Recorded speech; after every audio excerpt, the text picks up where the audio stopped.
do you read reviews with John Lovitz's voice in your head? You occasionally, like, I mean, you've worked on The Critic. Yeah. No, and John, does it make them better or worse? I mean, you make a movie like this and you hope, I hope someone doesn't say it stinks, but yeah, sometimes I hear it. Man, he's a great animation voice. Yeah. I loved working on that show with John. He just has a voice tailor-made for animation, I think. That was a great show. That was a good show to work on. So fun. And with Charles Napier as Duke Phillips, and those guys were great. That's where I met Maurice LaMarche for the first time. Yes. And he did a voice in Wreck-It Ralph of Tapper. Yes. So that's, Now that's voice you're animation. You're making me wax nostalgically. Wait, do you wax poetically? Anyway. Yeah. I'm ruining your great interview. Well, I loved Zangief, and I want to know if he's going to get his own movie. The Zangief movie, yes, it's in the works. It's a little difficult to work with. He seems affable, but really he's a monster. Always late, and just kind of generally surly. It's all an act. The lovable Russian guy, it's an act. All an act.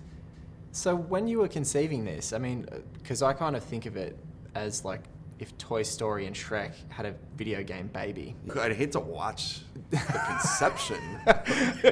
So would I, now that you say it. But now that you said it, it's when you were conceiving it, did you think that you would have such a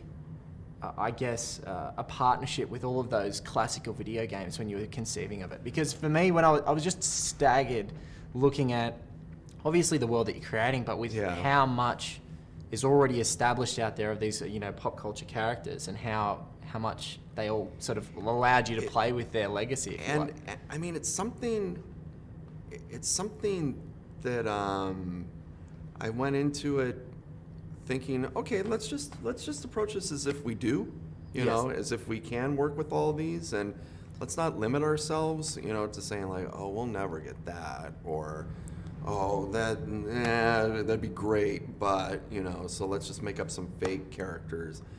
I approached it as if they were all available, and almost like it was a student film or something, where where you wouldn't get in trouble because you're not making any money off of it or anything like that.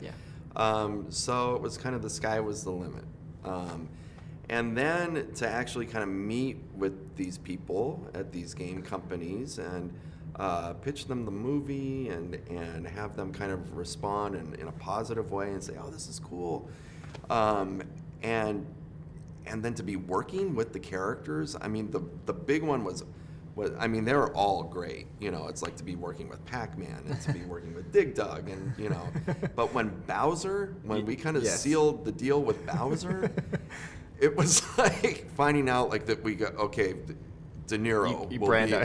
It's like it's yours. We got Brando. He's come back from the dead.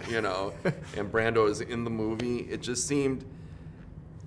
That's when it all kind of hit me that we were working with real heavyweight game characters. Icons. Of these games, of these things that I've played since I was a kid. Yeah. So.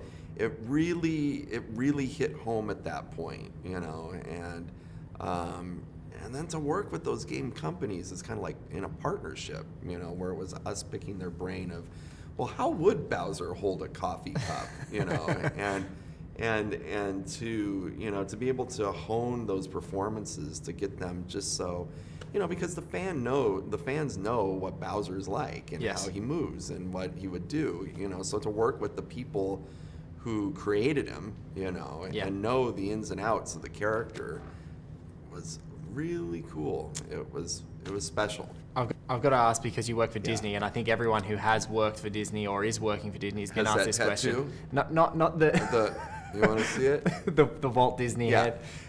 No, so I can buy and sell goods. Yes. Are you directing Star Wars? Because am I I think directing Star Wars? the new Star Wars, everyone's been asked. In So I my thought- mind, in my dreams. When I heard that Disney was acquiring Lucasfilms, you know, and that Star Wars would be under our roof, it was just, oh my God. You know, Yeah. at first I didn't believe it. You know, it just Yeah. seemed like, what? Are you joking? But I think that's so cool because Very cool. I love Star Wars in an unhealthy way. When the first one came out, I was 11, and I would stay spilling my guts here. I would stay every time I'd see it 3 times to see the movie. I had seen the movie like over 100 times in theaters with the first film, you know. Wow. So it was like my my dad, when he passed, he had Alzheimer's, you know, and when you have Alzheimer's, you go back to kind of the most dramatic or traumatic or kind of life-changing event of your life, and he was in World War II, so he thought he was back in Europe, you know, in World War II. I'm afraid when I have Alzheimer's as an old man, I'm going to be replaying Star Wars in my mind. That third viewing because on that day. It's just because it's so deeply etched in my mind, and that's either kind of great or kind of sad.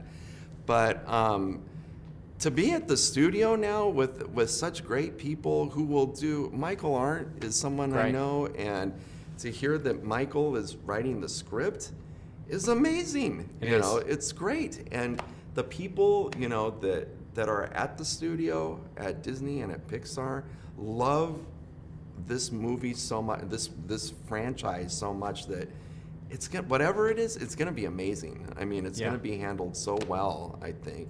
And I like to think I play a big part in it. No, Well- I think it's terrific. Well, thank you so much for having a brief Sure. and geeky chat with me, Rich Moore. Absolutely. Cheers. My pleasure. Thanks. Nice to meet you.